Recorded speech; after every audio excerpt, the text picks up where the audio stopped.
வழக்கம் போல் காலை 6 மணிக்கு நமது தமிழ்நாடு டெல்லியில் அமைந்திருக்கின்ற தமிழ்நாடு கெஸ்ட் ஹவுஸில் இருந்து காலை நடைப்பயணம் செல்வதற்காக நானும் என்னோடு சக தோழரான ராஜ்யசபா உறுப்பினர் சல்மா அவர்களும் நடைப்பயிற்சிக்கு சென்றோம். செல்லும் பொழுது ஒரு 10-15 நிமிடங்களுக்குள்ளாக தூதரகங்கள் இருக்கின்ற அதிகமான அந்த தமிழ்நாடு கெஸ்ட் ஹவுஸ் பக்கத்துல நிறைய தூதரகங்கள் இருக்கின்றது. அந்த தூதரகங்கள் வழியில பாதுகாப்பான வழி, அந்த வழித்தடத்தில் நாங்கள் சென்று கொண்டிருந்தோம். எங்களுக்கு எதிராக ஒரு நபர் ஸ்கூட்டியில் ஹெல்மெட் அணிந்து கொண்டு எதிரே வந்தார். நாங்கள் அந்த பிளாட்ஃபார்மை ஒட்டி தான் நடந்து கொண்டிருந்தோம். ஏனென்றால் ரோடில் நடு ரோட்டில் வாகனங்கள்லாம் வந்து கொண்டிருந்ததுனால் பிளாட்ஃபார்மை ஒட்டி பாதுகாப்பாக நடந்து கொண்டிருந்தோம்.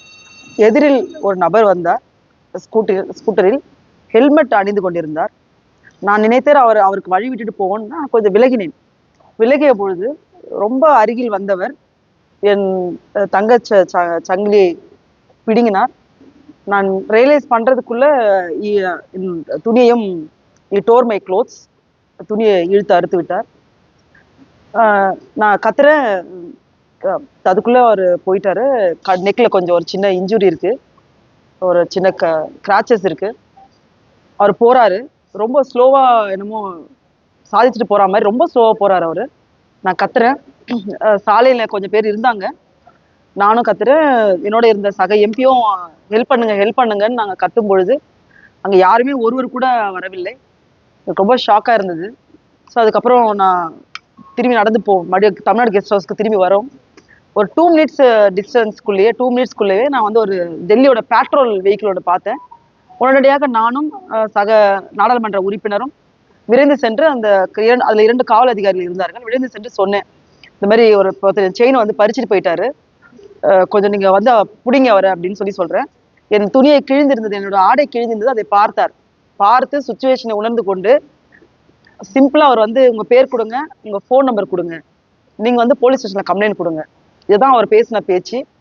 உடனடியாக அவரோட பெட்ரோல் வண்டியில இருந்த வாக்கி டாக்கி எடுத்து அலர்ட் பண்ணியிருந்தா கூட மற்ற ஏதாவது ஒரு டிராஃபிக் ஏரியாலேயோ இல்லை சிக்னல் ஏரியாலேயோ கட்டாயமா அவரை பிடிச்சிருக்கலாம்.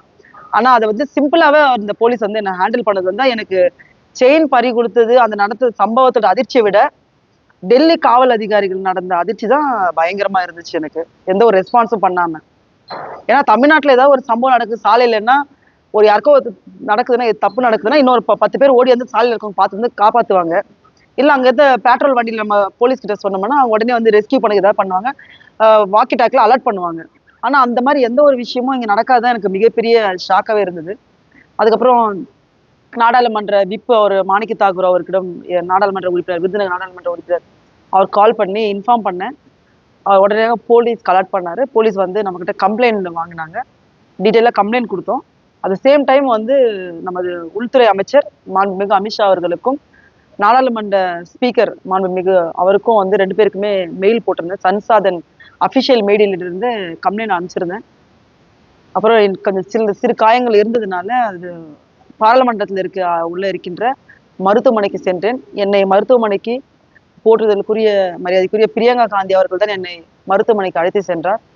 அப்புறம் அங்க சின்ன எய்டு கொடுத்த மெடிக்கல் எய்டு கொடுத்தாங்க, மாத்திரைகள் கொடுக்கப்பட்டு அது பின்பாக என்னை வந்து ஸ்பீக்கர் ஆஃபீஸ்ல இன் பர்சனா கம்ப்ளைண்ட் தரணும்னு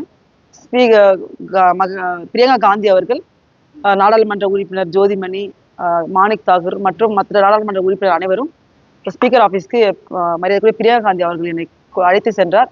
அங்க போய் ஸ்பீக்கர் கிட்ட சொன்னோம், எக்ஸ்பிளைன் நடந்ததெல்லாம் சொன்னோம். சொன்ன பின்பாக அவர் உடனடியாக நடவடிக்கை எடுக்கிறேன் என்று டெல்லி போலீஸ் கமிஷனருக்கு கால் பண்ணார். அவங்க ரெஸ்பாண்ட் சொல்லிட்டு நான் இன்ஃபார்ம் பண்றேன்னு.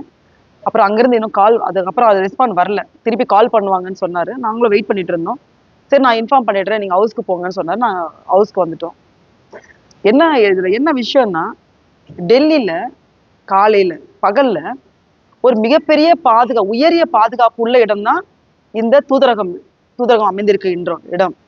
அதுவும் அந்த செக்ஸ் ரிபப்ளிக் பிளஸ் போலாந்து அந்த தூதரகம் அமைந்திருக்கின்ற இடங்கள், அதிகப்படியான சர்வேலன்ஸ் கேமரா இருக்குது அங்க.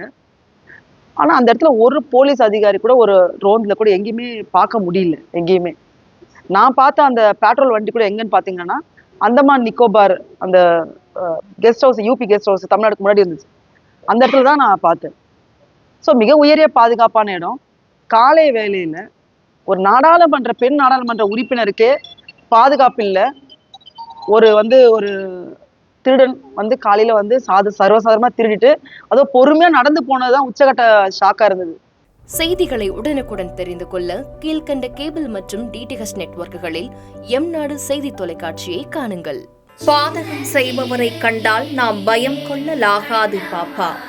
மோதி மிதித்து விடு பாப்பா, அவர் முகத்தில் உமிழ்ந்து விடு பாப்பா. அண்மை செய்திகளை உடனுக்குடன் தெரிந்து கொள்ள இணைந்திருங்கள் எம்நாடு தொலைக்காட்சியுடன்.